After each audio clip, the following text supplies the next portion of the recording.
Welcome to Talk is Sheep, the official podcast of the Wild Sheep Society of British Columbia. Brought to you by our title sponsor, Mountain Tough Fitness Lab. Come along with us as we take conversations that matter to you into the high alpine. We have partnered with Mountain Tough Fitness Lab to help get you in shape and mentally stronger. Whether you're a veteran hunter or just starting out, the Mountain Tough app will take you to the next level. We personally train using the Mountain Tough programs, and we believe in it so much that we want to give you 6 weeks for free using code SHEEPBC. That's SHEEPBC. Check out Mountain Tough Fitness Lab. You won't be disappointed. This episode is sponsored by our conservation partner, Gunworks. Thank you, Sitka Gear and Gunworks, for investing in healthy wildlife and sustainable ecosystems. Well, gentlemen, here we are, just the three amigos hanging out, as Gutsche likes to say. One thing I will say, though, it's a little disturbing for me, Greg, is I'm pretty sure I seen like a training beer there. Yeah, he didn't get the whiskey all bottle. those athlete beers or whatever. Like, yeah. Well, if it's me, it's not so much an athlete beer. It's definitely a light beer. It's just Wednesday, and I don't have stock. Don't you always have some sort of whiskey like on the shelf? Oh, yes, I do have lots of whiskey and others, but, Wednesday. Okay, yeah. So, Gutsche, I see the Chadwick looming in the background there. Yeah, well, you put the pressure on for a beverage tonight, and so I had to man up unlike Greg here, and I had to crack a fresh bottle because we finished the last one a couple weeks back. So, yeah, tapping into the last one I've got at the house. I've got a couple squirreled away up at my cabin as well, but other than that, need a new release. Yeah, for sure. So I went to grab one, and we just moved up to Comox here, and I went in the cabinet, and there's no Chadwick, there's no nothing. So I'm out on a limb here. So I do have, I think, 3 bottles of Chadwick and 2 bottles of, I don't know, I got more anyway in Blue Bunch, but I couldn't find it. So anyway, I got a Glenmorangie night 12-year-old bourbon and sherry cask. This stuff is pretty good. Beautiful. Yeah. So we got to the quadrifect of the whiskey. What do we call her? What's our chat group name for our whiskey program there? Oh man, that's a good call. Sheep liquor lovers or something like that. Sheep liquor lovers, or just sheep liquors, maybe. For our listeners, we've had 2 releases of. I guess it's a whiskey. It's not a Scotch. So we had our first run was Blue Bunch, and it was modeled after California Bighorns, and it was a. What was it? It was a. So it was a. What are they making? This guy's just digging through his cabinets in the background. Yeah, it was a double wood port finished whiskey, custom cask private reserve. Right. Yeah.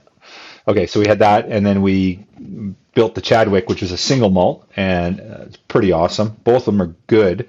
I like the Chadwick a little bit better. I felt the bourbon style. That's what it was. So that's right. It wasn't a bourbon, but it was bourbon style, and that was a bit sweet. So we've got a third one coming out, and I don't think we can spill the beans on it yet. We're going to have it in time for convention. We always do a release at convention time. We'll have bottles available. The team's pretty excited about this one, and it's aging as we speak. So they've got the finish on it, and it's doing its thing, and it's going to be ready for February. So. Yeah, well, once that comes out, too, I'll speak from experience. You might as well buy some bottles as an investment because they can go for high prices. We seen one down in South Dakota at Chapters and Affiliates. What'd it go for? $600 US. $600 US, yeah. So it's actually a good investment. That's where, when they came out, I immediately was ponied up. And just for the record, society directors, we don't get any free whiskey or we don't get any discounts. It's like, no, the full pull. I've got quite a bit invested in that, and I figure that maybe it's not a good investment, like financially, but it's a good investment no matter what, right? So yeah. So are we going to give a sneak peek? I guess no. We'll just keep it on the DL here, but there's going to be one out in the next couple months, and the finish is on, and we're pretty excited about it. So keep an eye out, and it will be I'm not sure if we're releasing it at the Northern or at the Salute to Conservation Mountain Hunting Expo this year, but it'll be at one of the two where we release it, and you can start buying bottles online. So awesome. Yeah, okay. Sorry, the Salute to Conservation, you're bringing that up. We might as well hammer that home a little bit here. Tickets are on sale for the Salute to Conservation, and we aren't in Kamloops anymore. People need to get that through their heads. We're moving to Penticton, new, bigger, better. It's going to be a beautiful event. Pretty stoked about it. We the only reason we're moving is because it's Gutsche's hometown, and he made a declaration that we had to move to Penticton. But we've had the question, why are we moving to Penticton? And it's a valid one. We've been in Kamloops for years, and we get it. It's a bit more central, especially for the northern crew. And then the big thing for us is we're really constrained in Kamloops. Kamloops has been great to us. It's been a great venue. We love the centrality of it, but a whole bunch of logistical issues. And, we're selling our tickets out 3 months ahead of time, and people are upset that they can't get tickets. So we're going to grow this, I guess, fairly responsibly. We're not going to open it up and sell 2,000 tickets. We're going to have a modest growth this year. And the big addition is we've got 2 nights. We've got a Friday night and a Saturday night, both with banquets, both with live auctions. So think differently. If you're thinking about the show, thinking about 2 nights, it's in Penticton. That's the starter. And then we also have a mountain hunting expo, which is super cool. And you want to talk about some of the vendors showing up for that, guys? Who's going to jump in on that? I guess I could jump in there. I mean, we've got a bunch of our conservation partners are going to be there, right? One of the biggest baddest mofos in the province, Omer, from Precision Optics. He's a big deal, and he's going to have a heck of a booth down there, and he's going to have some guys from some of those companies down south that we all know, Stone Glacier, Gunworks. Kafaru's coming up as well, I believe. Aaron Snyder's going to be in the mix. So we got some heavy hitters from down south, and it's going to be pretty exciting. Yeah, Snowy Mountain Rifles coming up. They're going to have a booth. By the way, we're doing a shoot with them down in their neck of the woods in Montana next summer, so keep an eye out for that. But come to the show. Check. The cool thing I like about the Mountain Hunting Expo is that our community is built around that backcountry experience, and what we're going to offer our guests is it's not going to be a massive show like the BC Outdoor Show. They do a great job in Chilliwack. That's a huge show. What we're doing is we're not focusing on quantity, we're focusing on quality. We want people specific to the mountain hunting experience. So if it's mountain hunting, it might be wall tents, it might be obviously firearms, anything like that. We've got a ton of those coming. We got a bunch of freeze-dried suppliers, or at least some. I shouldn't say a bunch, but we do have representation there.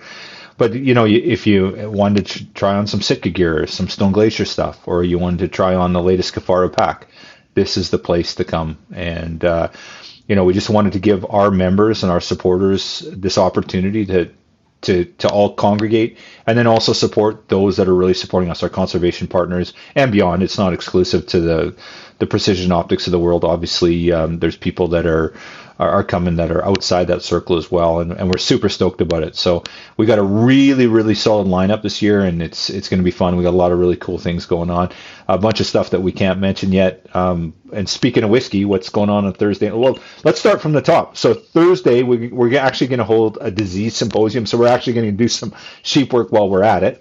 And ONA, the Okanagan Nation Alliance, is going to partner with us on that. And we're holding this disease symposium. We're going to bring in the best disease experts from around the world. We're actually flying someone in from Sweden, believe it or not. We're flying the disease experts from down south in. And of course, we have lots here in British Columbia, and really putting a focus on disease. During the day, we've got our a run in the park in Okanagan Mountain Park. It's an outdoor backpack race. Matt Ward's leading that. And it's going to be awesome. We're going to be starting, I think it's at noon in Okanagan Mountain Park, and it's a 10 to 15K ruck. And we're going to give away a bunch of prizes. That's sponsored by Mountain Tough and Schnee's. And then we're going to drink some whiskey on Thursday night. You'll see me there probably, of course, volunteering, of course.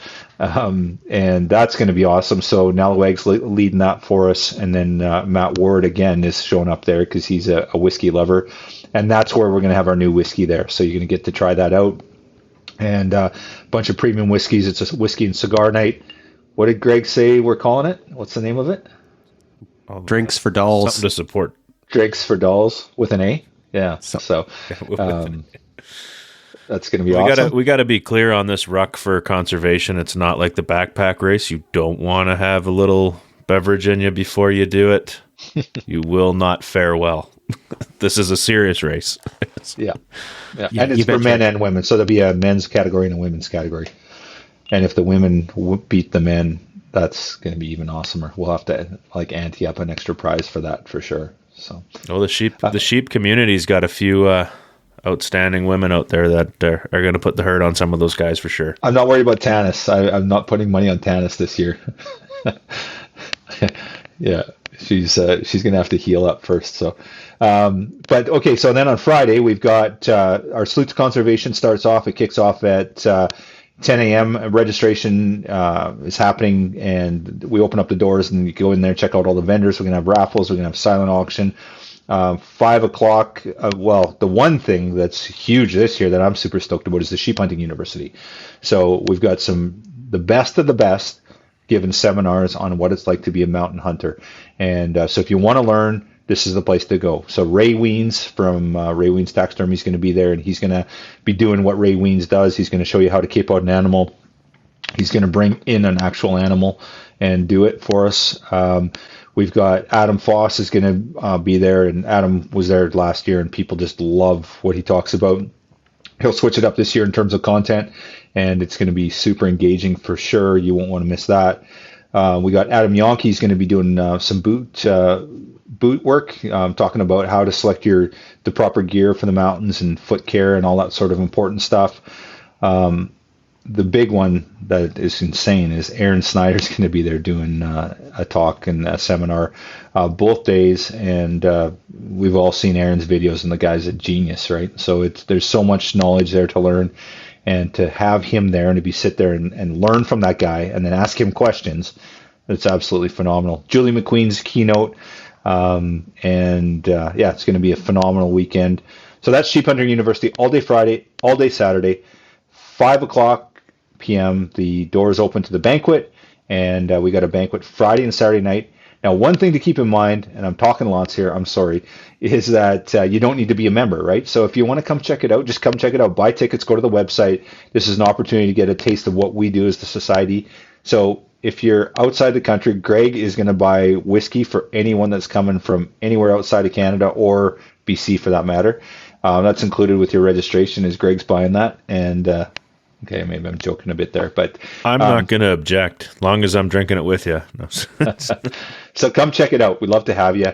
And rinse and repeat on Saturday. We got our Life Member Breakfast for our Great Life members and Monarch members to be part of. And Pete, that's your neck of the woods there from 8 to 10. And we've got lots of really cool stuff planned there. And then it's just going to be amazing. So much cool stuff. You betcha. And I guess should mention too, on top of having the banquet on Friday, we're going to be having live auctions that night as well, right? That's a new thing for us as well. Traditionally, it was strictly on the Saturdays. And now, we're up in our game. And so you need to, if you're not going to be able to attend the banquet in person, then you can still get there with the online hunting auctions as we've been doing the past few years. So just more opportunities for you to bid on some pretty awesome items. Really excited about that and raising as much money as possible for wild sheep here in BC.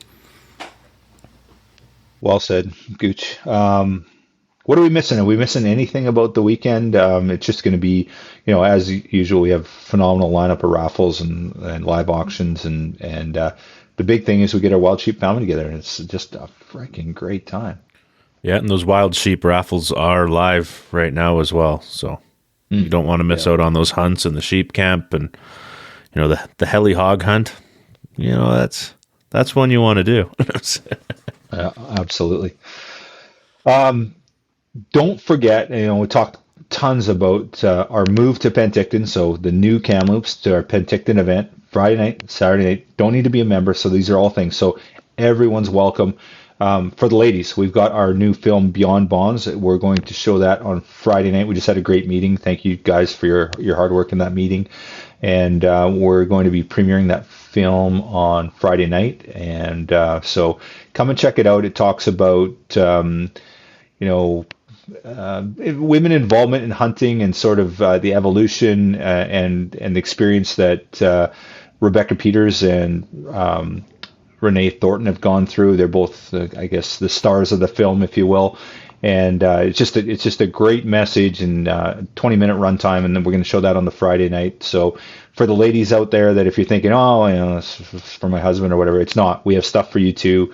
And we'll also have it running Saturday too, if you're interested in checking it out. In our, it won't be on the Saturday night banquet, but it'll be during Saturday during the day. So it's going to be a great event, and we're super stoked. And we've just confirmed that our keynote for Saturday night is Mr. Glenn Landris, chairman of the Wild Sheep Foundation. So we're super stoked to have Chair Landris there. Anyone that's listened to Glenn speak in the past, he's a phenomenal speaker, and he's leading the Wild Sheep Foundation, doing a great job. Wild Sheep Foundation is a great partner of the society, and we're absolutely we're super lucky to have him there, and he's going to do a great job as our keynote. So cheers, Glenn. Glenn is the keynote too. That's a tough one for people to walk away from that and not be motivated about conservation. Mm-hmm. It's when Glenn speaks, you listen, you enjoy it, you feel good about what you're doing in the conservation space, and when you walk out of that room, you want to do more. So Glenn's going to hype the crowd for us. Absolutely, yeah. He's a conservation superhero, and his leadership through the foundation that we've seen over the past 2 years is phenomenal. And yeah, you're right. Like when you talk to Glenn, it's pretty hard not to get upbeat. He's been doing this, he's a Chris Barker, he's a Mike Selden that's been in the trenches for 2 decades, giving it all for wild sheep, and he's been through it. And, we're seeing, such great strides made for wild sheep here in the last few years. And, these guys have been in the trenches doing it. I've got so much respect for those people that walked in our footsteps in front of us to set the way, set where we're at right now, so that we can make even better progression or more progression as we move forward. And without that groundwork, we would never got there. These guys are the grandfathers of conservation. So even though Glenn's young, but whatever. So he's not that young, I guess. Sorry, Glenn. Okay. The Northern Fundraiser. So February 2nd and 3rd, we got a Friday night fun night. We've got the banquet on the Saturday. Again, a great lineup. We've had the opportunity to have been there, and it's such a great event, such a great weekend, and don't miss out. The Friday night, we're going to show our Beyond Bonds film night as well. And again, it's sponsored by Frontiersman Gear. The Frontiersman Gear team's going to be there. We got our Friday night backpack races, and we got a great evening plan for everybody. And then, of course, Saturday night's just off the hook. So super stoked about it. We're doing a happy hour. I think it is on Saturday at 3 to 4. Don't quote me on the time. Check on that. But get registered up for that. You won't regret it. And again, Greg's buying whiskey for anyone that comes from outside of British Columbia. And it's pretty it's pretty easy to get to the northern from Alberta for all you Alberta boys, so yeah, absolutely. Charter a bus and figure it out and come on over, and Greg will have a cask for you. I'm just going to start handing out drink tickets at the door. Going to go to my first northern event this year, and I'm just going to walk away with empty pockets, I guess. Thanks, guys. Yeah, awesome. Any other sheep work? Are we going to talk about projects and stuff? Gutsche, we're catching up on your season. Greg and I, we've kind of beat that up a bit, but you've been MIA in the sense that you've been out, touring people around and killing all kinds of things, and lots to catch up on. But anything else society-wise we want to touch on? Any project stuff or anything we need to remind? You mentioned the raffles, Greg. And yeah, they're live. We got 4 great raffles this year. We're already like 15% sold out on some of them. So don't faff around because you're going to miss out. Guaranteed. They sell it every year. Don't miss out on these this year. But anything else? Any project stuff, Pete? Membership? No, I think we could maybe just hit really quickly on the fact that we're going to have a lot more opportunities for volunteers in the next year. I don't want to give too much stuff away quite yet. The one thing I would maybe touch on, and this is still tentative, it's not set in stone at all, but we are looking to do a drop net capture on the Fraser this year. It's probably going to be in January. It's just not confirmed right now, so I can't say anything more than that. But do keep your ears to the ground about that one. We're going to need a ton of volunteer support for it, and there's nothing better than being able to get your hands on some sheep. So I can say that having had the pleasure to do it a few times now. Never done a drop net myself, but if we're able to pull this off, and it is a complicated thing to do, but if we're able to do it, this is just going to be an incredible opportunity for our members to get out there, and it's going to be for our members only. If you're not a member of the Sheep Society, with all due respect, you're not going to be coming out there unless you're on the Fraser River Working Group, because those people are all heavily invested in this project too. But yeah, I'll say that for now, and then stay tuned, because there will be a lot more coming down the pipe next year. Well, we just dropped our 2024 calendar, and Peter and we got a little bit better this time around. We've thrown some dates in that calendar for counts. I know we kind of hold you guys hostage till last minute before we tell you when we're doing stuff, but we made sure there's some count dates and volunteer opportunities in there for folks. So order your calendar. You don't even have to look at social media or wait for your e-blast. You'll know when you can find us on the river looking at sheep. I just saw that you posted that on social today, Greg, and I ordered mine while we were on our last meeting there an hour ago. Can't wait to see it. Yeah, the calendar is awesome. I love it. I got mine sitting right here. You refer to it every single day, and it's awesome. I love it, and you do a great job on that, Greg. Actually, we just got a bit of a push on last night from our merchandise manager. He was giving us a bit of a hard time. Shout out to him. Thanks very much. But just a reminder that, lots of opportunity for Christmas stuff. We're 3 weeks out, so don't mess around. If you order now, you'll get it before Christmas. We send everything express or expedited, I think they call it, or whatever. It's the 2-3 day delivery. It gets out there quickly. Certainly, if you're within British Columbia, you spend $125. It's free shipping on everything. So the calendars are the ticket. I'm actually gonna. How much are the calendars? Do you know? $25 or something like that? Or $25, yeah. Yeah, so I gotta buy 5 of them, I guess, to get there.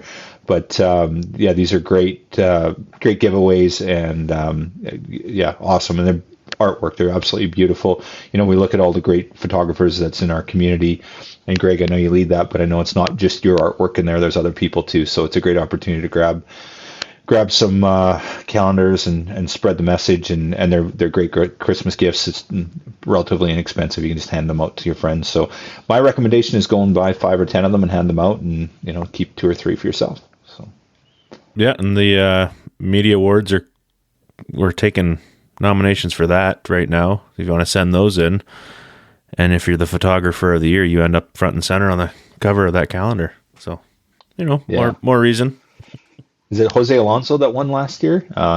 Yes. It's absolutely beautiful, stunning photo of a bunch of rams down at water drinking there. So yeah, pick up the calendar, and you get to see the great artwork that's out there. So Media Festival, what's our cutoff? Is it the 15th or the 25th? It's this month, and it's certainly, but it's imminent. So we're still a little skinny on a few of the entries. Videographer of the year, video of the year, that's the one that I haven't seen a ton of entries roll in for that.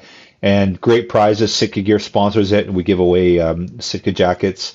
And to each of the categories, so there's a youth category. The key takeaway is you got to be a member. And the other criteria that kind of fits in there is you're not a professional photographer. And how we differentiate that is that it's not your main source of income. Yeah, if you sell couple $100 or a couple $1,000 worth of film or some of your work throughout the year, that's fine. But if you're making 50, 60, 150 grand a year, that sort of thing, then this is not for you. But, yeah. Pete, what do you got there? It's a December 20th cutoff, Kyle, and anything that you guys want to send it to communications with an S at wildsheepsociety.com. Cool. I like it.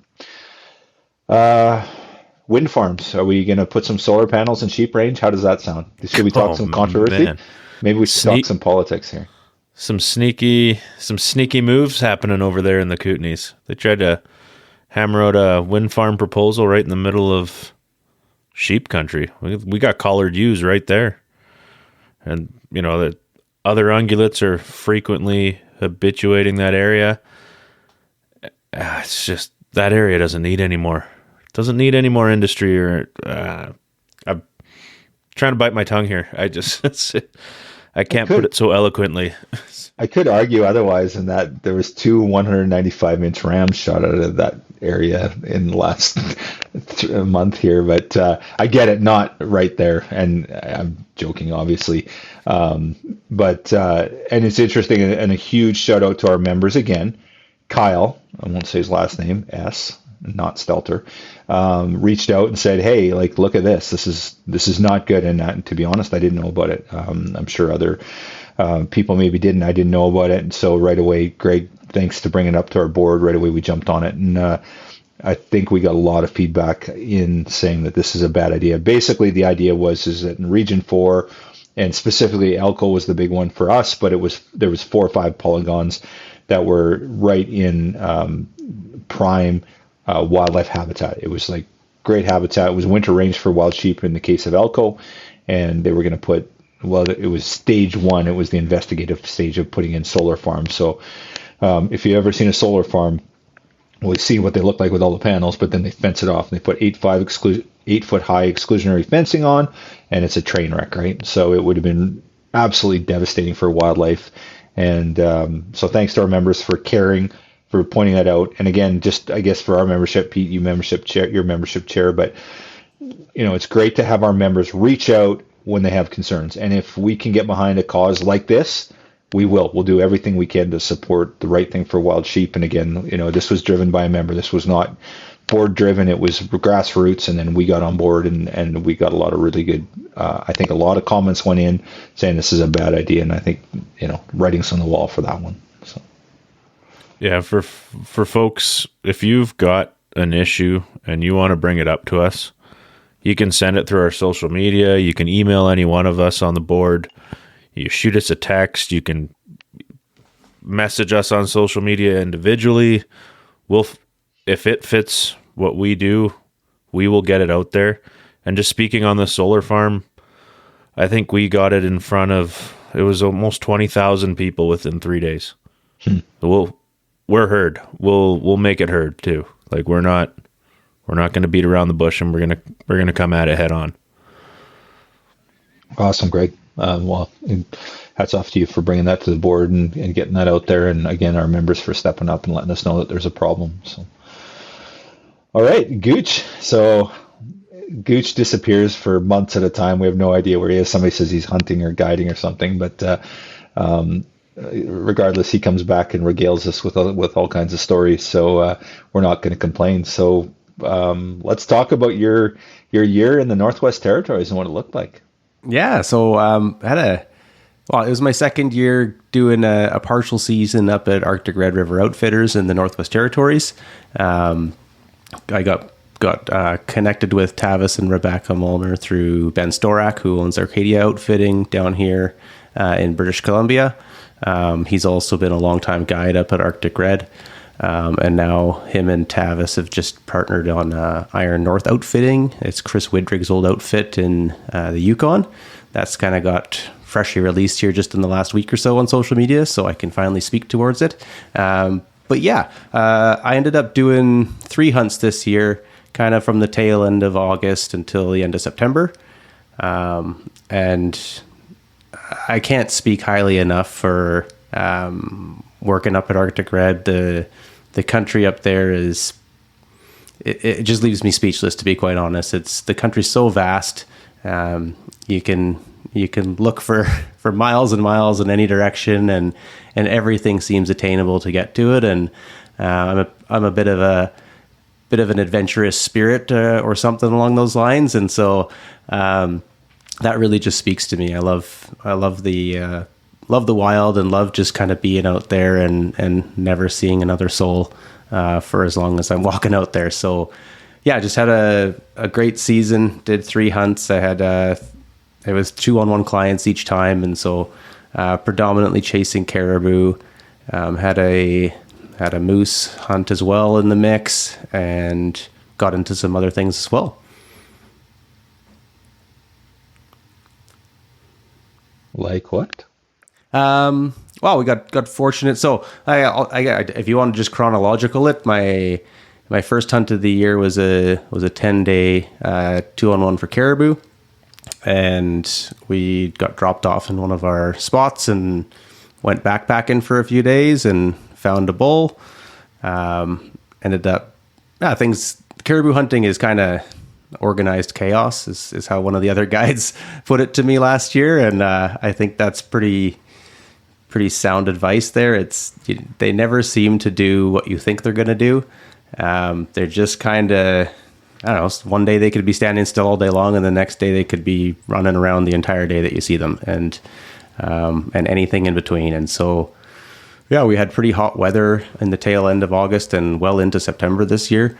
And the caribou weren't moving out the way they typically may have. And so we were struggling for the first part of the hunt. We got a bull on, I believe it was day 4 now. And then, had a big long pack to get it back to an airstrip. My clients they were a couple of longtime friends, and they worked together as well. And so it was just a pretty chill hunt, right? Just lots of laughs and lots of good times. Everybody's ribbing each other, and super enjoyable from that standpoint. And anyway, we got that first caribou taken care of, shipped off back to base camp, and then went out searching for another one, and bumped into another one the next day and got him taken care of. And then one of my clients, he had a moose, like an optional moose tag in his pocket, and it was right at the beginning of moose season at that point. And I don't know that I overworked them, but we did enough caribou packing that the boys were pretty content to just do a little bit of fishing, and they had each brought a couple of little foldable fishing rods. And so we spent 3 days at the end of the hunt literally just sitting on the river and kind of exploring up and down the river and fishing wherever we felt like it, and generally relaxing in some of the most beautiful scenery you can imagine. Pretty terrible way to start the season. Jumped into my second hunt, and that was a father-son, which that's my jam. Like my dad's passed away now for 13 years. And so, really miss hunting with him. He's the guy that got me into it, and his dad before him got him into it. And, I'm fortunate that I've got a couple of sons, and I do go hunting with my oldest one, and really enjoy that kind of stuff. And so anytime if I get a father and son, and I had a couple of those clients last year as well, it's just really special to me. And so we got to go out, again, same thing, like just, you get dropped off, like at Arctic Red, they've got cub strips all over the place. And you've got a map in your backpack, and you kind of half-ass know where you're going to go. But for the most part, it's basically just go, choose your own adventure. And so, we just got dropped off, and it was actually in a spot that I was hunting in last year as well. And so had a decent lay of the land on this hunt, and kind of laid out a game plan for the guys and said, hey, this is what I think we should do, but I'm open to whatever you guys might want to do as well. And let's just see what the weather brings and see what animals we see, and kind of just take it day by day, right? And so we had caribou and moose tags again. The weather was still hot, and so typically when the weather's hot, I mean, the moose aren't going to be coming into calls. They're not going to really be behaving all that ruddy, even though they maybe should be. And so your best option is usually to go find, height of land somewhere and just glass it until your eyes are bleeding. And try to see if you can scratch something out of the timber. And that's what we ended up doing. Didn't find moose, but on day 2, we got really lucky and had a pack of wolves come out. And so just total fluke. I mean, it's sometimes when you're out there, you just have luck on your side, right? And so we happened to be sitting in the perfect setting where these wolves came out onto a big flat below us, and had absolutely no clue that we were there, and wind was in our favor, and everything you can picture to have on your side was on our side. And we were super fortunate in being able to get each of them a wolf. And I've hunted, I don't know, hundreds of days at this point, and I've never had an opportunity to shoot a wolf myself, not down in BC. And last year at Arctic Red, I never saw a wolf in almost 50 days of guiding. And so I was pretty jacked up when those wolves came out and trying to keep my cool and get the guys set up for their respective shots. And it all worked out, and they were both through the moon. I mean, most hunters that have gone out there, like I think a wolf is always pretty high on your to-do list, right? And just because that opportunity is so infrequent. And so, yeah, we got that done, and it was a 12-day hunt we were on at the time. So this is like the morning of day 2, and we've got a wolf for each of the guys, and they're just, lit up, and they're already like, this is the best hunt I've been on. And, we haven't even got to our target animals at this point yet. And so, what kind of range were you at on that, Pete? Like, what would they kill them at? They were pretty far away. They were kind of in the 450 to 500 yard range, and I don't really like shooting at those ranges typically, and especially on a wolf. It's a pretty small target, and so I was a bit reluctant to let them take shots, and the situation kind of played out where they just weren't going to come any closer than what they were. And I was like, okay, well, take a shot if you're feeling comfortable. And they were completely proned out, and they had very good guns, and they assured me that they had shot lots. And I have heard that from multiple clients before as well, and that's not been the case. And so that's why I am reluctant with those ranges.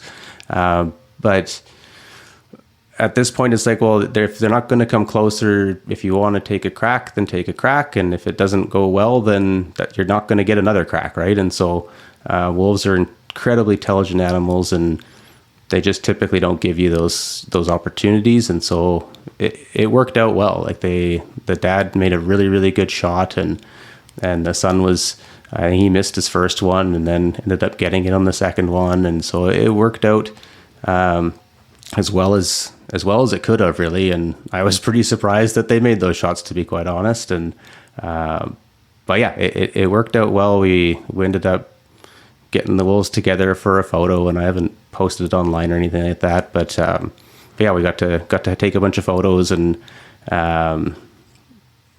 they were just jacked up. And so we ended up dealing with those wolves, bringing them back into the airstrip. I had a lot of knife work to do at that point. And because to send them back into base camp, you want to have them ready to go in the salt, basically. So you need to have them all caped out properly. I didn't finish up one of them entirely. The hunters were pretty itchy to get back out the next day, and so I got a bit of a pee-pee slap from Tavis after that hunt for my one wolf, and rightfully so. Part of the reason I'm working with a taxidermist this winter is to go and improve my knife skills so that doesn't happen again next year. But yeah, got those wolves taken care of, and then went hunting. And weather was hot. Like, you're in t-shirts all day long, and the only good thing was that, given that it was early September, we had some frosts already, and so the bugs were gone. So you weren't at least dying from mosquitoes and black flies like earlier in the season. So yeah, day 4 rolled around. We were still focused on moose. Hadn't seen anything the day before, and super sunny, like just bluebird day, stinking hot, and not really expecting to see much of anything. And glassing into the timber again on a height of land, calling, but there's nothing happening. When, not having any response, and even worse, the couple little bulls that we were seeing, they would acknowledge that they heard the call. You could see them turn their head, and then they would just walk the other direction. And this is, of course, after I'm assuring the clients that, it's easy to call in moose up here. They've never heard a human before. They don't know the difference. This will be a piece of cake, right? And so now here I am looking like a bit of an ass, and still keeping a positive vibe, and trying anyway, and ended up sitting in one spot, calling at one moose that wasn't responding, and then sure enough, a big old bull caribou comes walking down the river in the direction of the moose. And the moose is like 10 yards into the timber off the edge of the river. We're on the other side, about 400 yards away or so. And we watched this caribou bull like walk into the moose. It gives me enough time to, put my binoculars on him and try to get a judge of what he is. And he's a pretty good bull. And so I get the guys ready, and I'm like, we need to be ready to scramble really quickly here. This caribou's, it's working its way down the river. We're too far for, not too far for a shot, but we don't have a good place to get set up for a shot where we are. And so we're going to need to try to cut him off as he's moving down the river. We watched him a little bit longer, and then he literally almost bumped into this moose that was standing there. They were, had a 10-foot standoff from each other for 5 seconds or so, and then the caribou just decided, you're a bit too big for me. I'll just walk around you. And so it came out onto the river, and at this time we're kind of scrambling downstream on our side of the river. And there's a bit of a cliff bank below us, and so I was like, we need to get further past this cliff bank, so that we can get into a place where I can get you guys set up for a shot. There's a chance that the caribou will come across the river onto our side. Probably it won't happen, and we're going to have to cross ourselves, assuming we get them down. And as luck would have it, the caribou did cross the river. We ended up bumping into him at like 50 yards. The dad wanted his son to shoot first. He was more focused on a moose, and he really wanted to see his son shoot a caribou. That was kind of the main focus of their hunt. And so got the kid set up, and I mean, he was 17 years old. He wasn't really a kid, but I had a lot of hunting experience already, and yeah, he made a great shot. The bull didn't go more than 2 feet after the shot, and it tipped over into a bit of a hole, and we gave some high fives, and went and got to work on that one. And so it was pretty good start to the hunt, right? This is now like morning of day 4 at this point, and we've got 2 wolves down, we've got a caribou down now, and we've got enough time in the day that we're going to get it back to the airstrip this day, and then I'll have to just get back on the Cape again, and I can have that ready for the next day kind of thing, and we can ship this caribou off back to base camp, and then we've got 8 days of moose hunting, right? And so that's basically how it went. We had a good pack out, and that was only maybe 2.5 hours or so to get back to the strip from where we were. And for anyone that's packed a caribou before, there's in and around 200 pounds deboned meat, cape, and horns. So it's a pretty good number if you've got 3 guys. If you got 2 guys, it's a bit heavy. It's doable for sure, but it's definitely nice when you can keep your pack, at or under 100 pounds. 60 is even better, but that's pretty wishful thinking. But yeah, so pretty breezy pack out from that one. Had to do a couple of little creek crossings and stuff, just enough that, the ones that are just enough that you need to take your boots off. If you don't, you're going to pay the price, and so that slows you down a little bit. But it also just gives you a chance to take your backpack off for a minute or 2 here and there, and that's always a great feeling when you're packing weight. So yeah, got that taken care of, and then we went hunting for moose. We just struggled. It was hot. Basically, skipped forward 8 days at this point. We got bumped to another spot, and Tavis flew out a raft for us, and so in September. He does a couple of raft hunts, some for sheep, some for moose, some for combinations of the two. And so, yeah, because we just really weren't seeing anything where we were.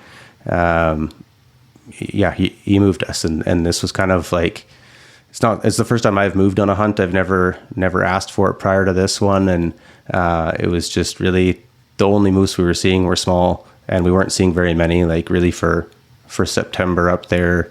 If you're in the moosey areas, you're typically bumping into a good number of bulls, and you can really pick and choose a little bit what, depending on what a client might be after. And so we just weren't having that at all where we were. And so moved to another spot, got a raft, which I have limited experience with a raft. I've floated a couple of moose out in BC a couple of years back with my pack raft, but I'm by no means a rafter.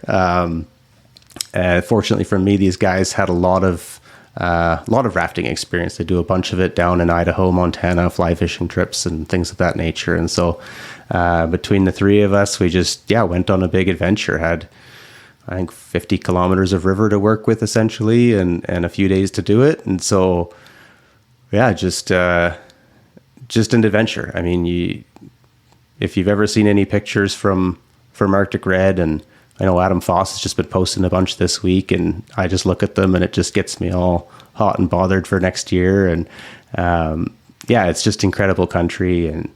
And so we hunted a few more days there. Not with any success. We were just, it was still hot. It finally tapered off on day 11, started to get a bit of rain. It got cooler that night.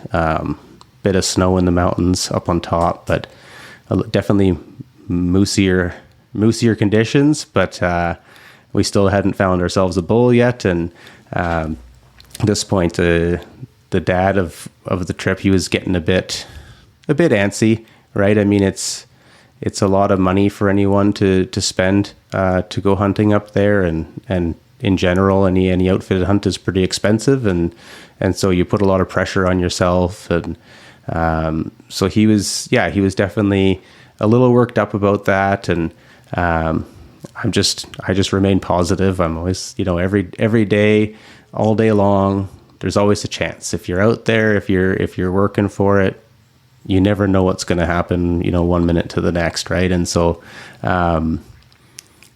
just kept going, kept grinding. We kind of made a game plan for the last couple of days of the hunt, and we're like, hey, we've been in this one spot that's, traditionally a really good spot.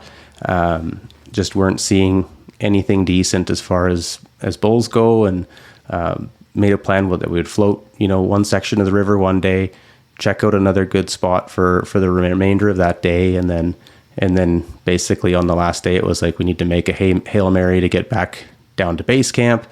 We've seen moose on the river, like right on the river. And so we literally have a chance, right?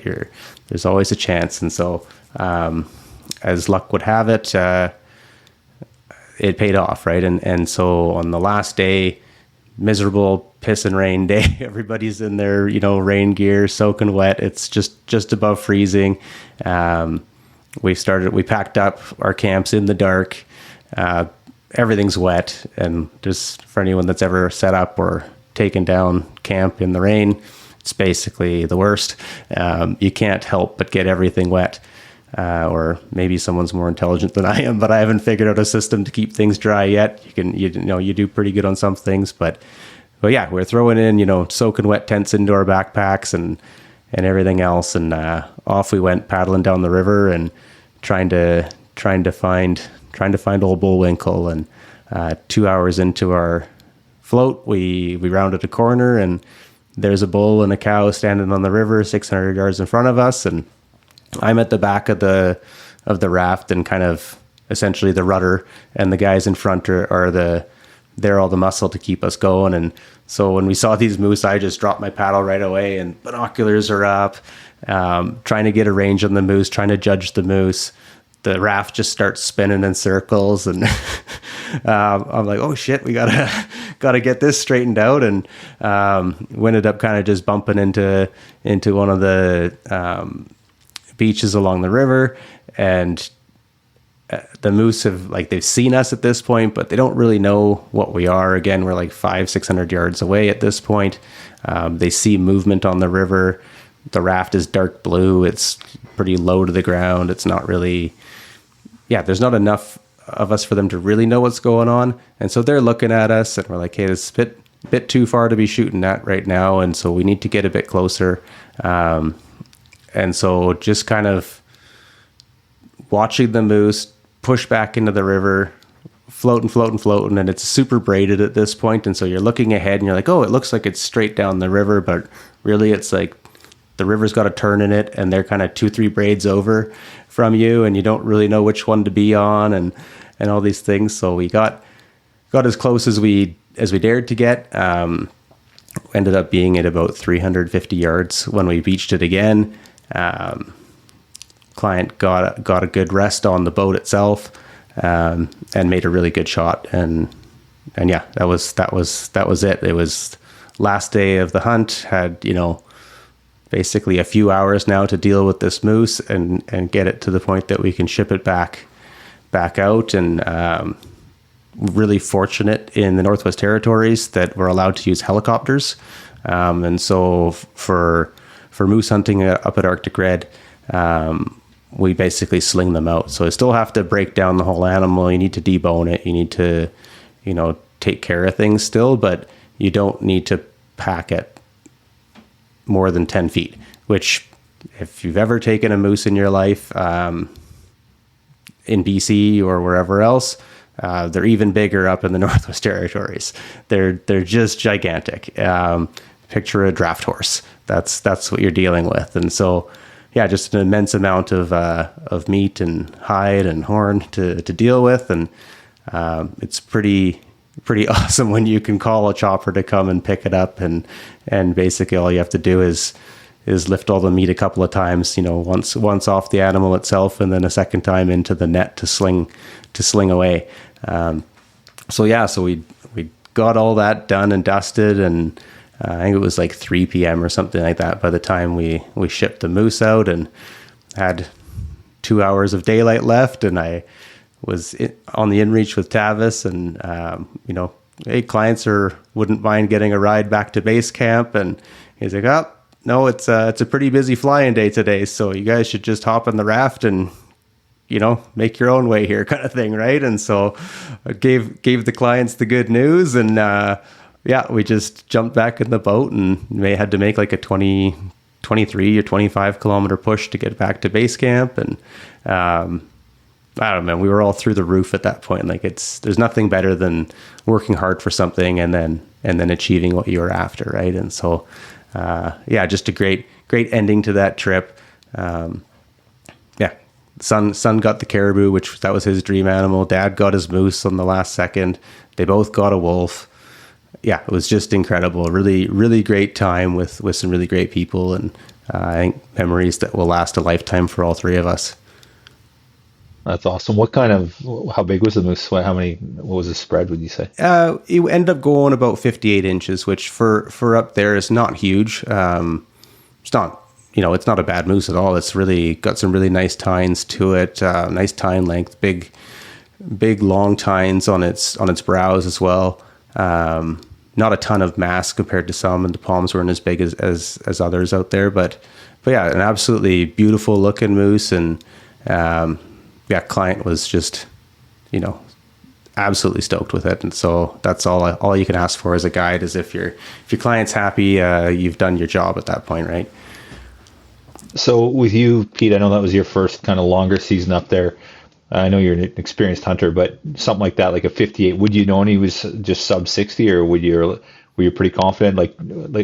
I know it's really hard to judge a moose and his width and that sort of stuff. Like how confident were you in the caliber of moose? I thought he was actually smaller than he ended up being. I wasn't trying to talk the client out of shooting him, but I basically said, I think he's like a 50 to 55 inch bull. I don't think he's much over 55. He just didn't have the look of anything bigger than that. And I've seen a number of big moose up at Arctic Red now. They've always been when I don't have a client with me, so maybe I'm just lying. But yeah, no, I've seen big ones up there, and so you kind of, like anything, right? When it's big, it's big. I'm not expert enough to be able to judge, 1 inch to the next necessarily. Like there's probably some guides up there that have been doing it far longer than I have that could do a better job of that. But I've got a pretty good idea, having worked in the trades for a long time, and I kind of know what 4 feet looks like, or what 5 feet looks like, or, that kind of stuff. And so I find myself going back to that.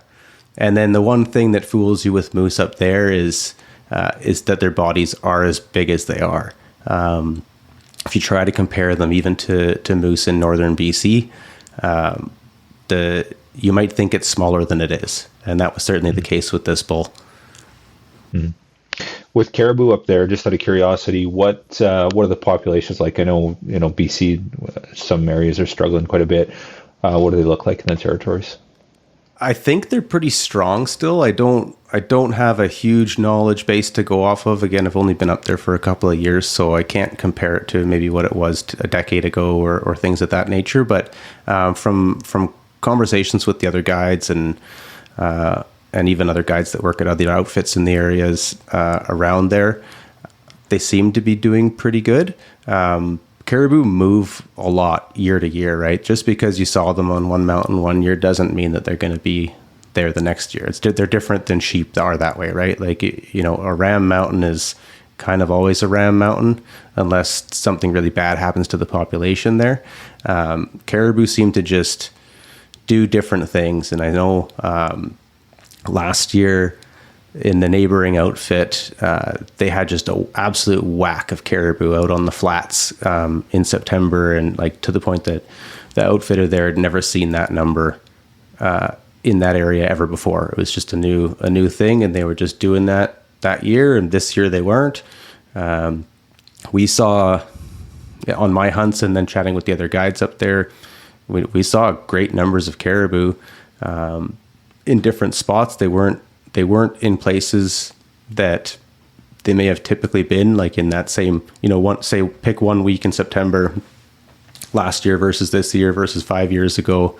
They're just not always going to be in the same numbers in the same areas, but they typically do move through the same areas. It's just the timing can be a bit different. And I can't say too much more than that. Just out of curiosity, what are the sheep pops doing? Like, I know there's been climate events in Alaska and they got hammered pretty hard. Yukon's struggling a little bit with sheep pops too. Like, so what do they look like for the territories? Yeah, I think there's we're definitely seeing a lot of sheep on the mountains.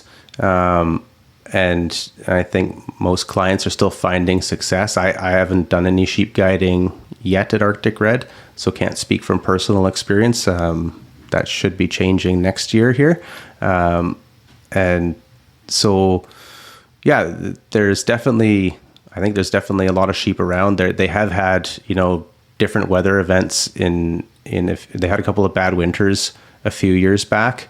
And I don't know all the specifics on those ones, but I believe it was 2020 was a pretty bad winter. And so a lot of I think northern Yukon, northern Mackenzie Mountain kind of areas, they got hammered pretty hard. And usually that takes away some of the age class animals and makes it a bit tougher sledding. But I know we were still shooting 13-year-old rams up at Arctic Red this year. And so sometimes you just got to work a little harder for them. And then a lot of factors, right? I know almost throughout the Mackenzie Mountains this year, there was a ton of smoke early in the season.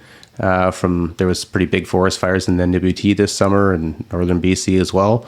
And so that was just making things really challenging for guys, right? Typically you'd be able to see, a mountain or two mountains away. And, if there's a band of rams over there, you can see them and you can get at least enough eyes on them to know whether or not you need to go push over there when it's all smoky.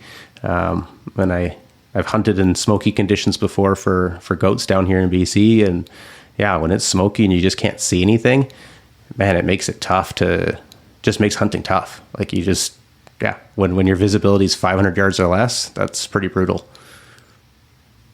Yeah, well said. So that was your second hunt. Did you get a third one in, or what happened there? Yeah, you betcha. Got one more back to the buddy crew there. Had a couple of, I think they were childhood friends. And we did a caribou hunt to finish off the year. And so it's just meant to be an 8-day hunt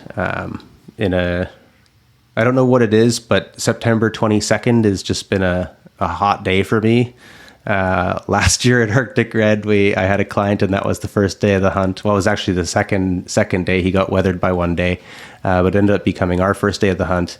And we ended up shooting a caribou and a moose in 4 hours on the first day. And the moose was so close to we had a camp that we were based out of.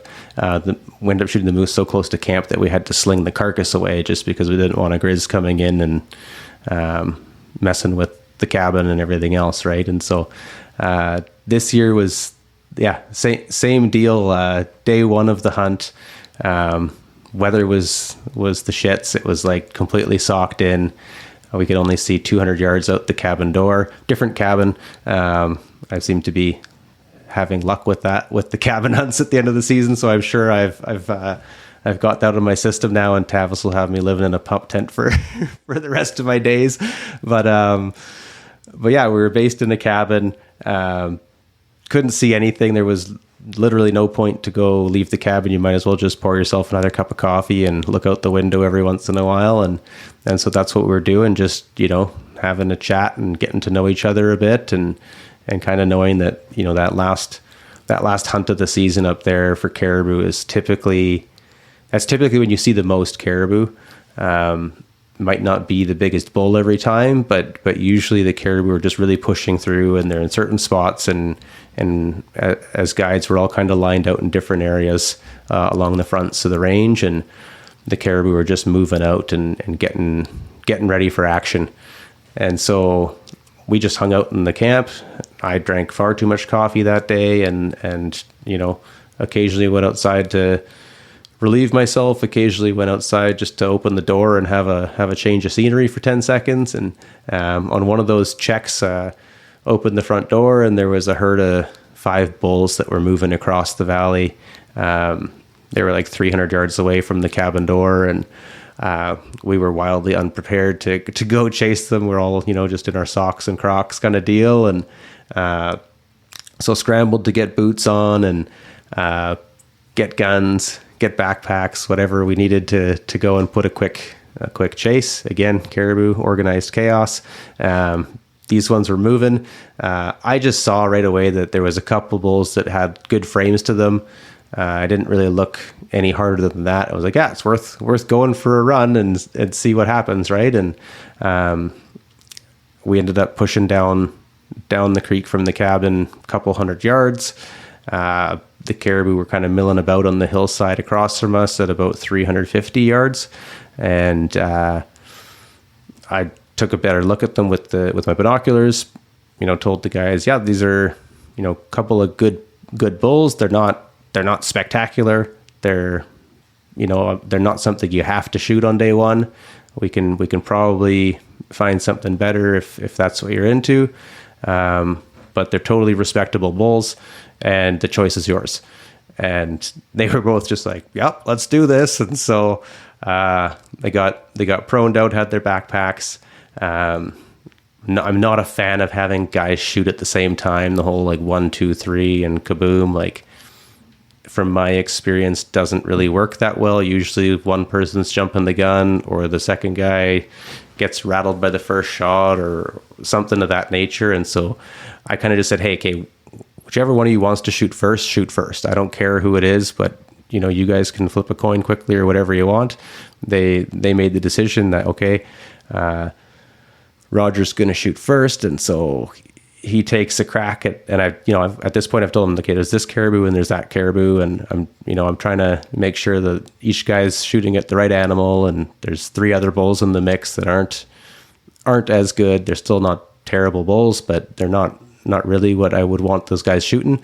And so got Roger lined up on his. He made a good shot. I saw that it was a good hit. I'm like, reload and, shoot again if you can. The caribou kind of just went behind a bush for a few seconds. And so I swapped my attention over to Dennis, and I was like, hey, Dennis, are you on yours? It's the one farthest on the left. Yeah, I'm on it. Okay, take your shot. He's nice and broadside. This is your chance. Kapow, he shoots too and makes another good shot. And I'm just like, oh, sweet. We got, they haven't dropped, but we got 2 dead caribou on our hands right now. This is pretty wild. Got my second double header in 2.5 weeks here after those wolves on the hunt previous. And so, I ended up, each bull took another shot still to bring them down, but they both died kind of within 20 yards of where they were hit on their first shots. They were both just nice, clean kills, and I was really fortunate to have that on every animal that we shot this year, which for me as a hunter and as a guide, that's what you want, right? You want to have as efficient a death as possible. And so we're all jacked up. It's, these guys are like, wow, this is the first, guided hunt we've ever been on. And like, just ecstatic that, I can't believe this happened, 5 hours, 6 hours into the day. Here we are.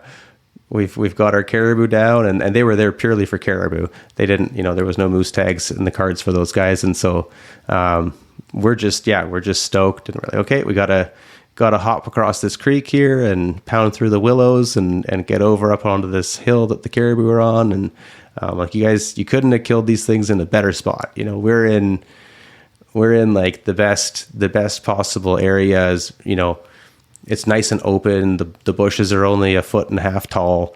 This is exactly where you want to be dealing with two animals, right? And I say that mostly because of grizzly bears, right? There's a lot of grizzlies up in the Mackenzies. There's a lot of bears in BC as well, depending on where you are. But there's a lot of bears up there. I've heard stories from other guides in the past, and I've never had a bad encounter, be it on my own hunts or guiding previously, but always kind of have the same chat with guys when you kill something. It's like, hey, we need to be bear aware. We need to be checking our surroundings. You never know what's going to happen. And so we get over there. The caribou have died like 40 yards apart from each other. And so we're looking at each other and we're like, yeah, we got to drag one of these to the other one. We got to get pictures with both. It's just, those are going to be memories that you guys are going to just absolutely love for the rest of your lives. And so we got to work. Three of us dragged the one that was further up the hill down the hill, because path of least resistance, and work smarter, not harder, and all those good things. And so got the caribou together, took our photos. Everybody's again just absolutely jacked up, and like, hey, we gotta get the knives out now, guys. Like, we got 2 caribou to deal with here. It's 3 p.m. at this point. We've got 3, maybe 4 hours of daylight ahead of us, and then that's it. And we're only 1,000 yards from the cabin at this point, maybe. And you can see it down in the valley below, and we're on this big open willowy hillside. And again, just you couldn't ask for a better scenario. The only thing was there was a bit of a slope to the hill behind us, and you could only see kind of 40 yards in that direction. And so I'm getting my knives out, and I'm like, hey guys, like, we need to be conscious of grizzly bears, right? They are around. They know what a caribou smells like, all these things, blah blah blah. And I'm like, I always say too, like, I'm not really worried about them, but I want to be prepared, right? And I want you guys to be thinking about it, at least, because most of these guys have never hunted in grizzly bear country before, or a lot of them anyway. And this was the case for these guys.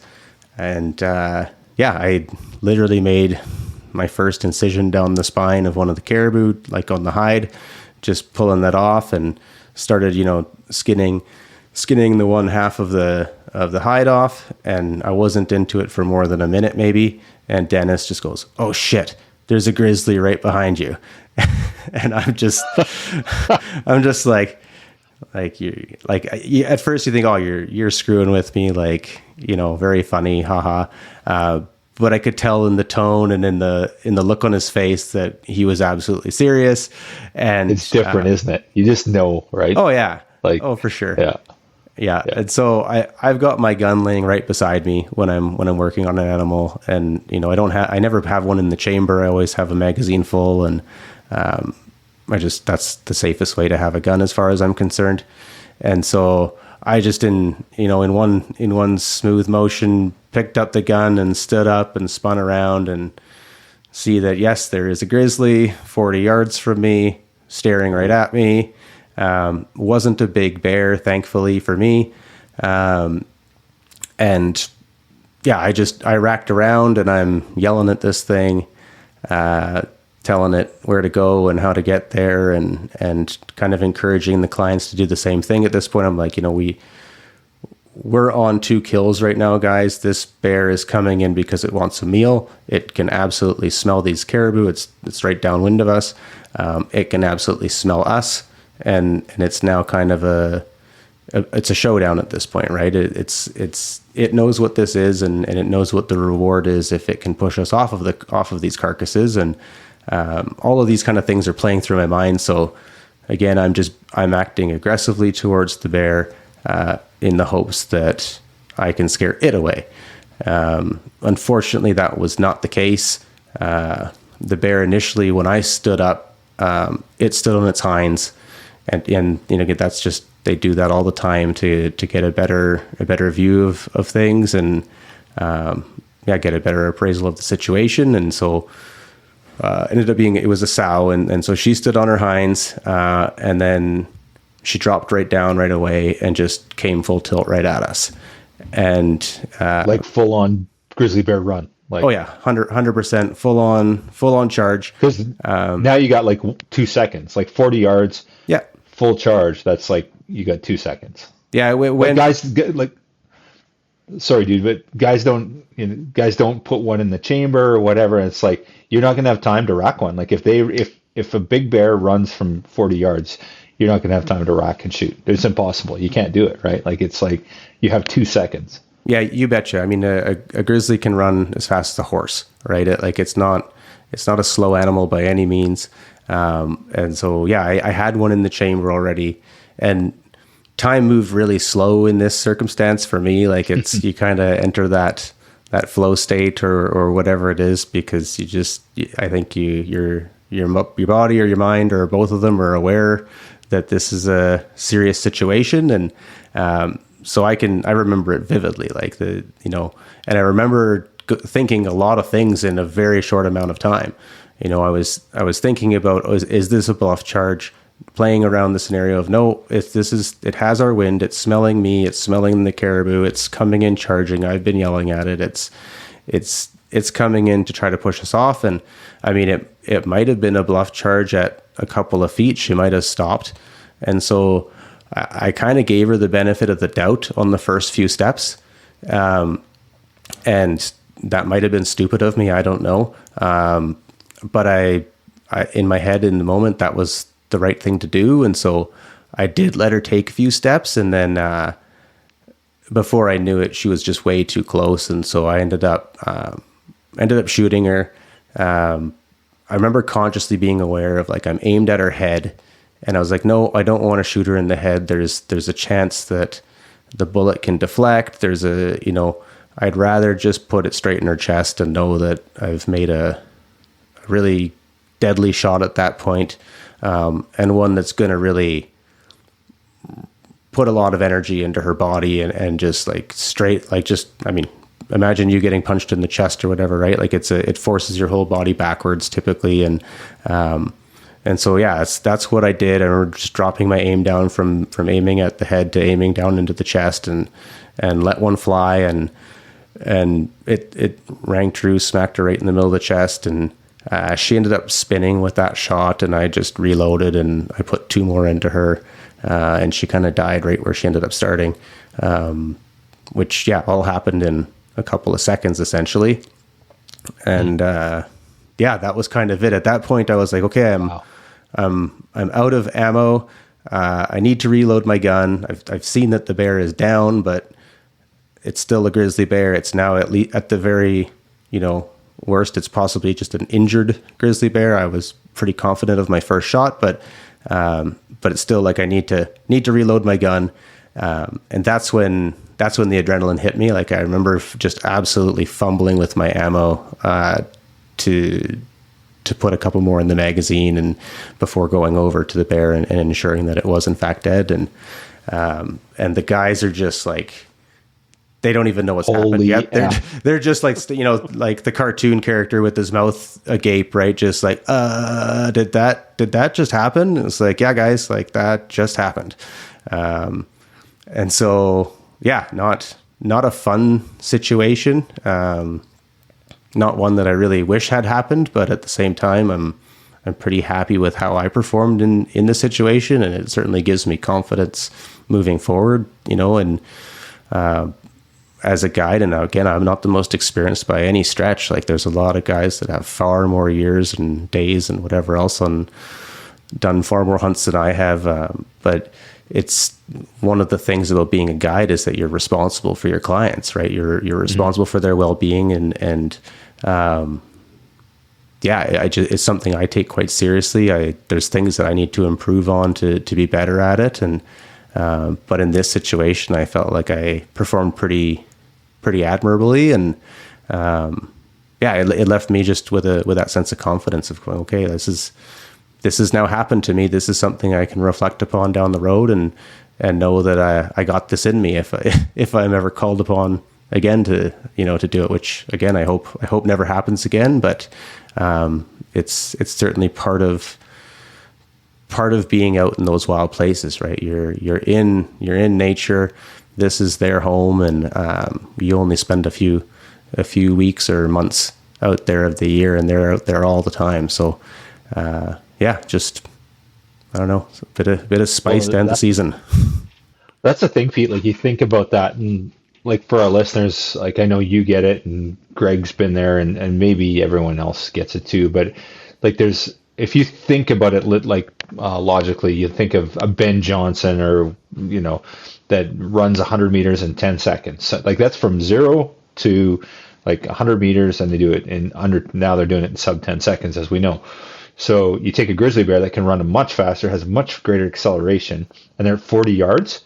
Like, the level of reverence that they have to be given, and then the fact that when do you wait till like they're at 10 yards? Because if you wait till they're at 10 yards, they're going to be through you for sure, and that's considering it's like a fatal blow and that you're going to kill them immediately, right? So even if you're fortunate that she spun, right? Because if she kept coming, she was going to run you over for sure, right? Like, for sure, for sure, given.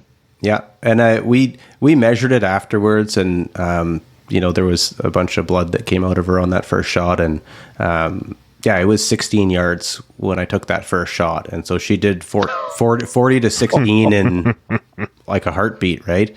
Wow. To what you just said there, like, had she not spun, I wouldn't have got a second shot in her. No, like, not a chance. You can't re-rack. You don't have. Yeah, you got like half a second. Yeah.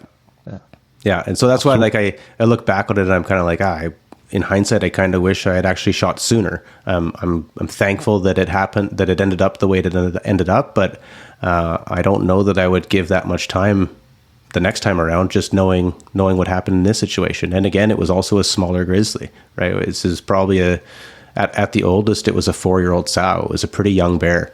It didn't, there's some big grizzlies up there. And had it been some big boar, like, man, it would have come right through us, I think. So what are you using for your bear stopper? Not a big enough gun.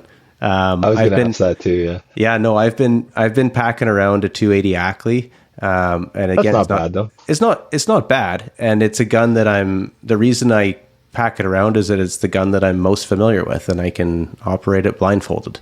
And that gives you a sense of confidence too. And, it's all, it's got a little loophole VX3 on it. And, it's a gun that I can, finish off a client's kill if they wound an animal, or I can pass it to my clients and they can shoot with it too. If they've run out of bullets and they're fumbling around, it's kind of easier. Just go here, here's one with 3 in the mag. All you got to do is rack rounds and put some more bullets in this thing if that's the situation. And so I packed it around for those reasons. I've been contemplating changing it ever since this incident, and haven't totally made my decision on that quite yet, but I see pros and cons to both sides.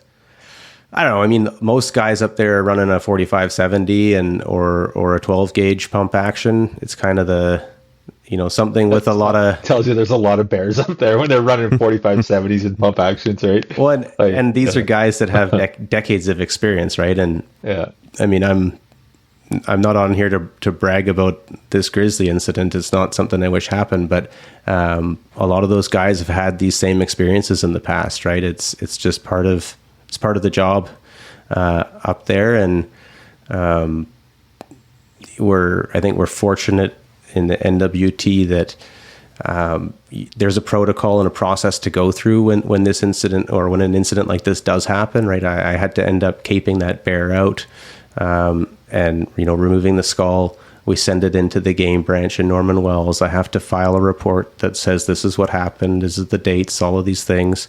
Here's my guide number. All of that stuff gets recorded, and I think for good reason.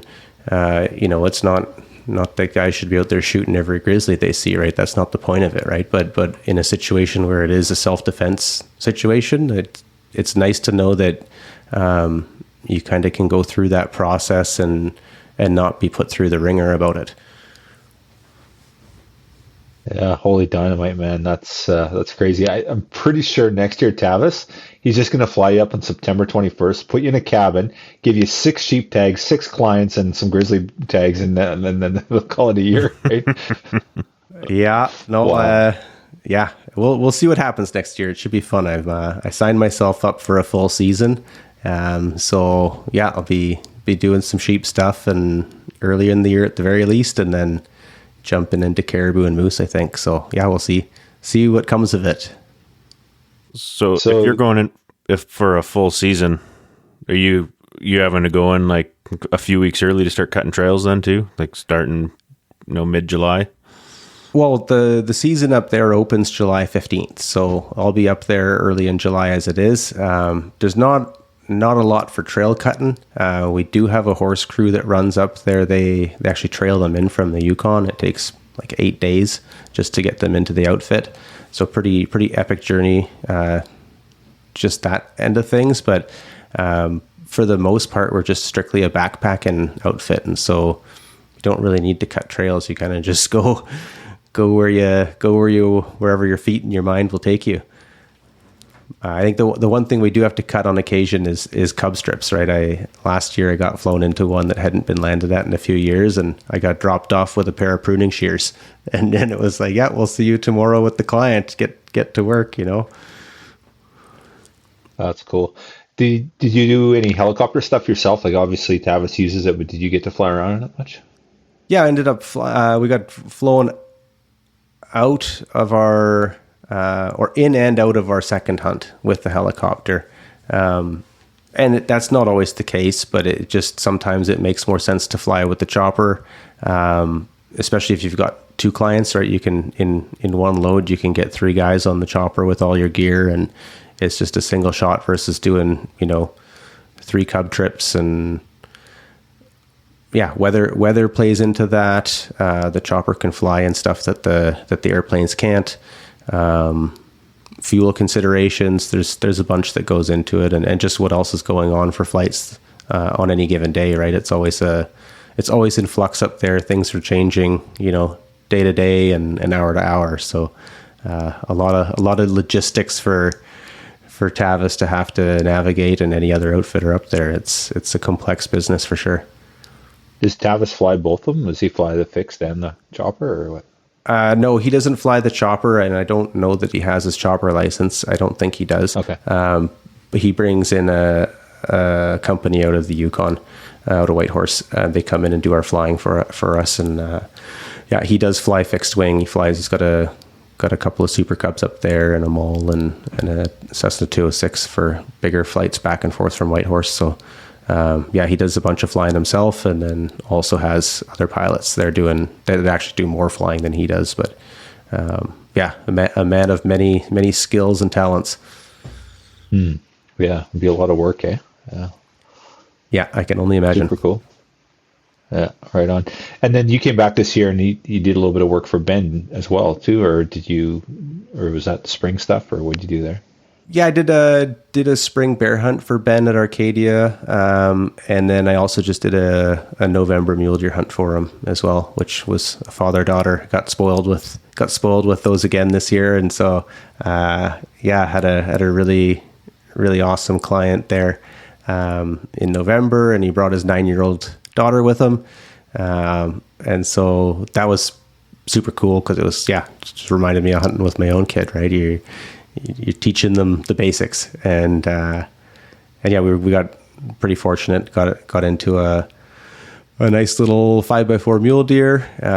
Was able to get the client set up on him, and I had his daughter kind of right by my side, looking through the spotting scope, and she got to kind of watch Daddy do his thing, and that was super cool just to be a part of that and be able to teach teach the basics. I really love that. I've kind of make it a bit of a passion project every year to try to take somebody that's newer into hunting out and teach them a little bit of what I've learned over the years. And I just find it to be a super rewarding part of the whole hunting process.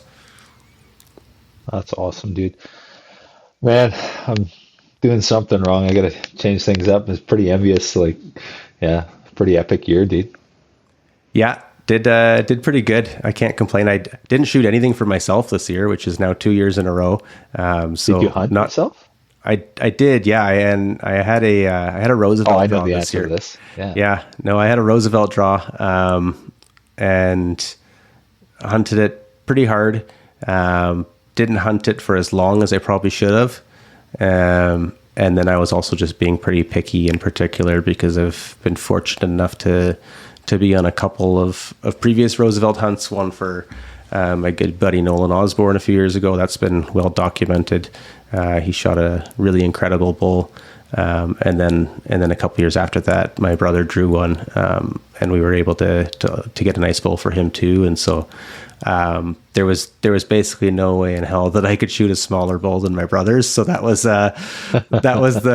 one of the drivers. And then I was also totally spoiled by having seen a bull of the caliber that Nolan's was. And what did his go in the book? It was like the top 5 in BC, wasn't it? I think it's number 6 in the BC book. Okay. And it's 383 or something. It's really stupid. It's in the latest. He wrote a little story in the latest edition of the BC Wildlife Records book. So for anybody that picked that one up, you can read about it there. Just a world-class bull. And incredibly fortunate to have been a part of that one. And so there you go. Yeah, it's a good one. My new copy. It's my Life member copy. Wicked. I got to sign up for a Life membership with them. That's been on my radar for a little while. But yeah, no, hunted that hard.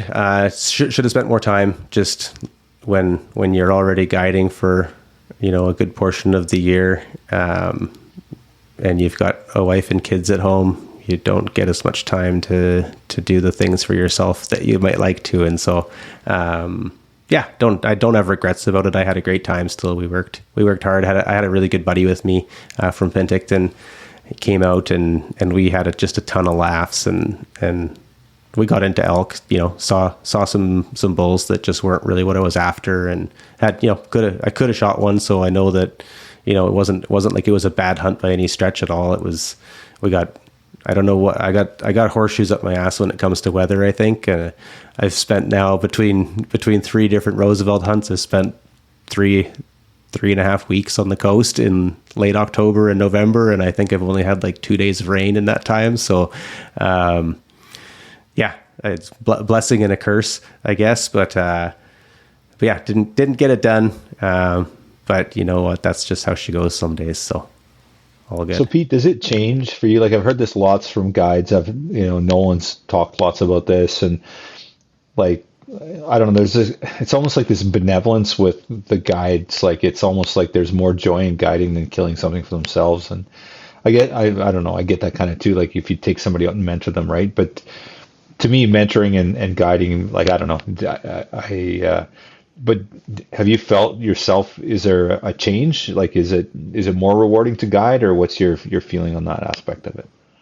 I think it's a mixed bag. So last year when I did my first year up at Arctic Red, I came home and I couldn't have cared less if I hunted, and I actually didn't really hunt at all. I went out with my son a couple times just because I wanted to do that for his sake. But I really didn't care if I shot anything. I didn't really hunt very hard. It was really just getting out locally here around Penticton and chasing some deer around and stuff like that. But it wasn't like I've been in the past, that's for sure. And then this year I was really jacked up about that Rosie tag. I knew that that's not an opportunity you get every year, and so I definitely had a few dreams about that one, and put in a good effort. Again, should have done longer, but but I was super excited about that one, and I was holding out for something, and we hunted hard, and we, it was full on into it on that one. But yeah, I'm still torn, right? I love to feed my family game meat. So that's one of the things that's really important to me, and I've been fortunate to, raise my kids on it for their lives so far. And the freezer's pretty thin right now, so gonna have to try to change that next year. But how's that going to happen if you're spending 3 months in the territories? Well, that's the good thing about up north there is that you're done at the end of September, so you still got time to work with down south here.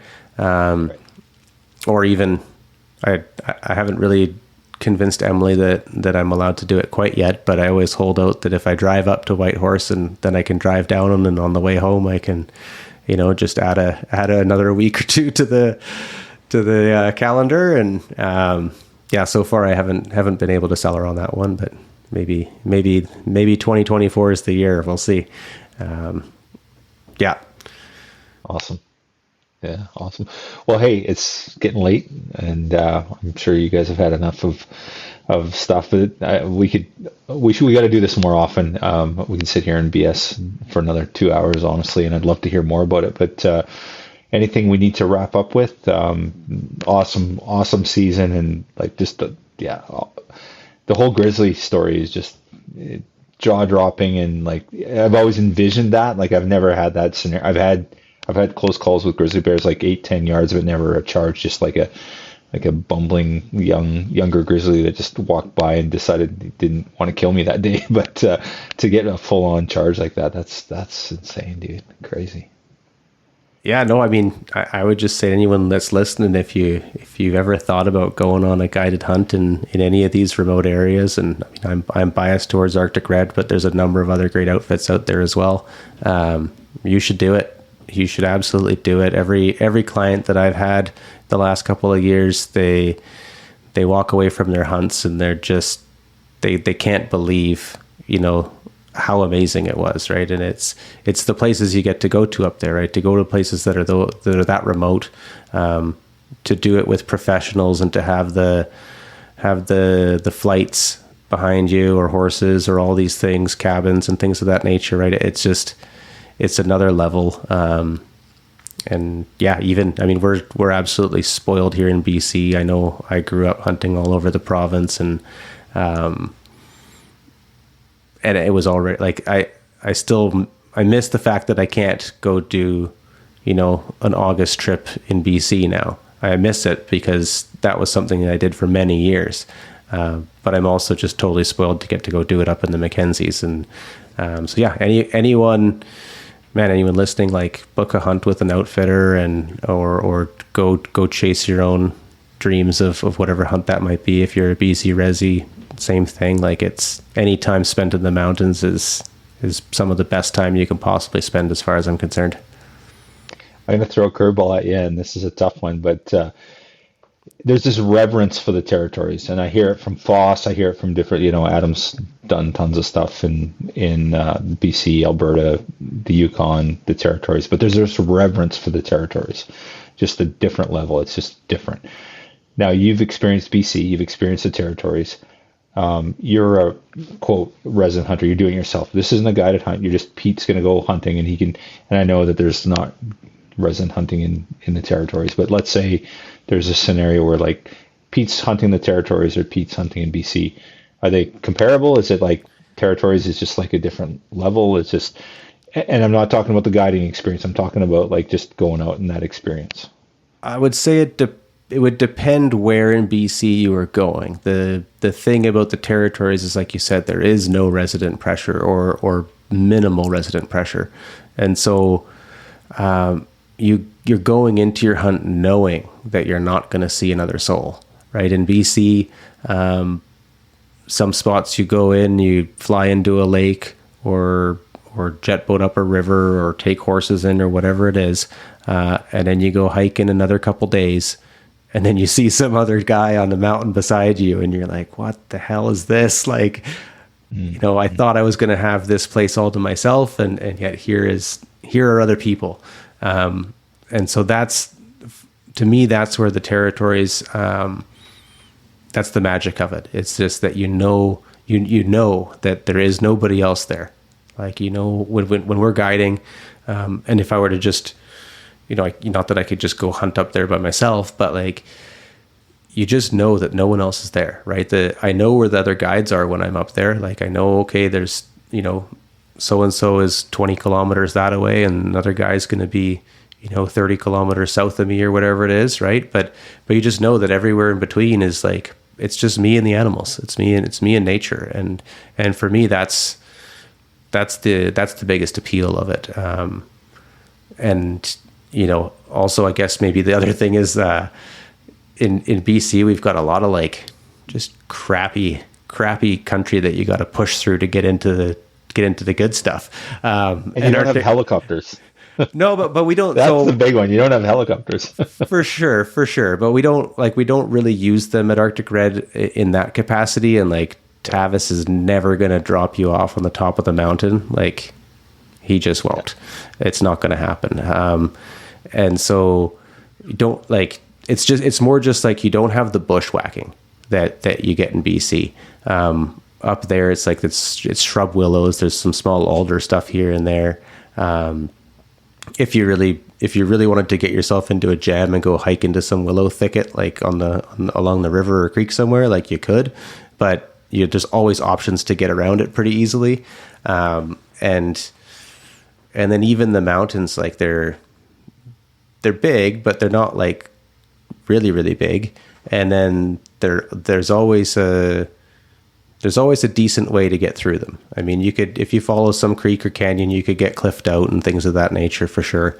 It exists, but it's just easier country to get around in than what I've experienced in many places in BC. And it just makes it more enjoyable, right? Like there's nothing fun about bushwhacking, Devil's Club or whatever other stuff that you can get kind of on some of those coastal adventures, or just being in thick, tall willow alder patches and along rivers and creeks where you just, it's so thick that you can't see more than 3 feet in front of you, and you're walking down some trail that's got as many grizzly tracks as horse tracks on it. And yeah, that's never a nice feeling. And you just don't really get that stuff up there. So yeah, I would say those are the advantages of the NWT.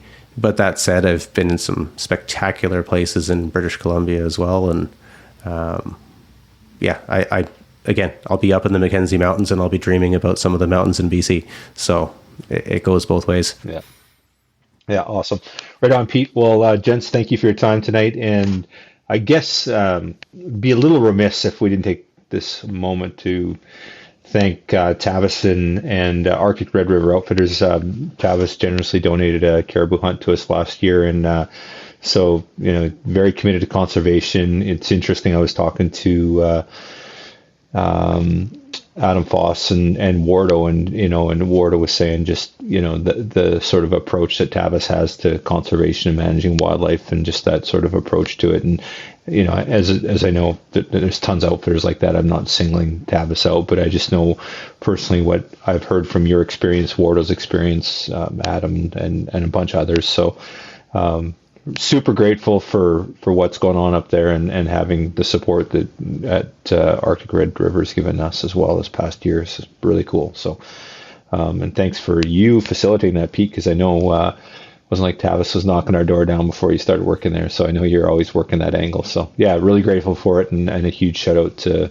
Tavis, and I'm really stoked about this new collaboration with Tavis and Ben and their new outfit too. That's super cool. So two very conservation minded guys, and I think they're going to do amazing work with the new outfit. So yeah, lots of cool things. The new generation, taking things over. It's super cool.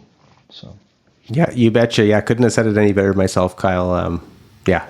Incredible to work up there, and really enjoy just working with those people. They're really, like you just said, conservation focused and minded, and that's kind of that's the people I like to kind of hang out with if I can. So yeah, very cool, man. Yeah, you set a high bar for us, and you hang out with good people that are doing the same. So And lastly, Mountain Tough Fitness, they're a title sponsor of this podcast, and they make things happen for us. So thanks to Mountain Tough, I'm doing their postseason strength workout right now. It's kicking my ass. I got to get up every morning and do that, but it's a great program. And a lot of these fitness programs, they're just that. You're just like, but this thing's like super dialed in for backcountry hunting and killing massive sheep in the backcountry. So super grateful for the program from Mountain Tough, and they're sponsoring our run in the park, Mountain Tough Ruck for Conservation. Do I have that right? That's our title of our Thursday event at our Sleuths Conservation in Penticton. It's coming up in February that we talked about earlier. But no, all joking aside, a huge shout out to Mountain Tough, and they're giving wild sheep listeners or talk of sheep listeners an opportunity to try out their program. So go over to their app and you use, there's a code SHEEPBC, SHEEPBC. Put that code in, you get a 6-week trial. Normally it's 2 weeks, so giving you an extra month for free. And you can try it out. And if you're like me, it's hooked. Like it just, even before I knew about, or before they were sponsoring the podcast or they're involved in any way, I'd used their programming before. And I just love it because it's super dialed to backcountry hunters. So it's exactly what we need, right? And very motivating. It's a great platform and it's a great community. And of course, we all know that Mountain Tough's got their podcast too, and they do a great job. And so Dustin, the team, and everyone over there at Mountain Tough, thank you. And thanks everyone for listening to Talk of Sheep.